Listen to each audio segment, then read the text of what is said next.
Brought to you by GTA, your island, your network.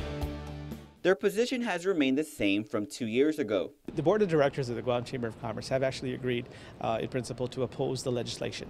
And a week after Vice Speaker B.J. Cruz introduced Bill 312, many organizations have been raising concern.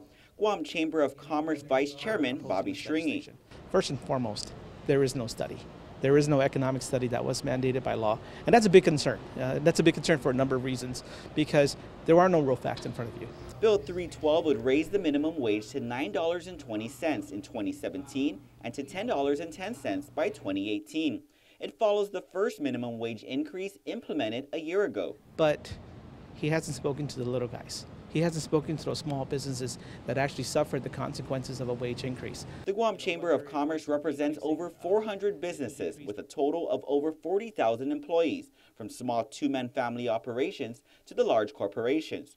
The Chamber joined a handful of other business groups to weigh in on the proposal, including the Guam Hotel and Restaurant Association. President Mary Rhodes says within the last year, with a $1 increase, they've seen a loss of jobs in the industry. You've also seen changes in work shifts from full-time to part-time. You've also seen a lot of an increase in casual employees, so not even part-time. They've gone to more casual employees, and so people have had to take on, when they've had only 1 or 2 jobs, maybe 2 or 3 jobs to make up the difference. And so you see a lot more companies going leaner with the amount of staff, especially in the service industry. And also we've had some companies take away service charge altogether from the employees, where they use that towards operations. GHRA represents over 300 members, along with the tourism industry that has over 20,000 employees. 2 years ago, GHRA surveyed its members, with more than 50% voting against it.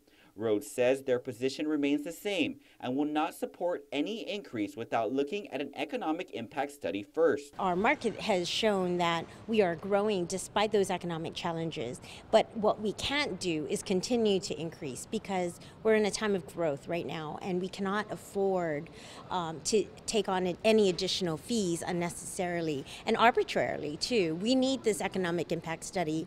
And while he commends the Vice Speaker for trying to get rid of poverty, Governor Eddie Calvo also believes you cannot eliminate it by way of legislative hand. I think it's important that we do get this study done and we see what the potential impacts will be, not only moving forward, but what has occurred over the past couple of years. I'm hoping this is just not an election year ploy to gain votes. I think it's, it would be irresponsible in that matter. Stringy also agrees, saying he wants senators to wait until after the election. This is election season pandering. This issue should not be entertained until after November. Let's remove the political emotions out of this.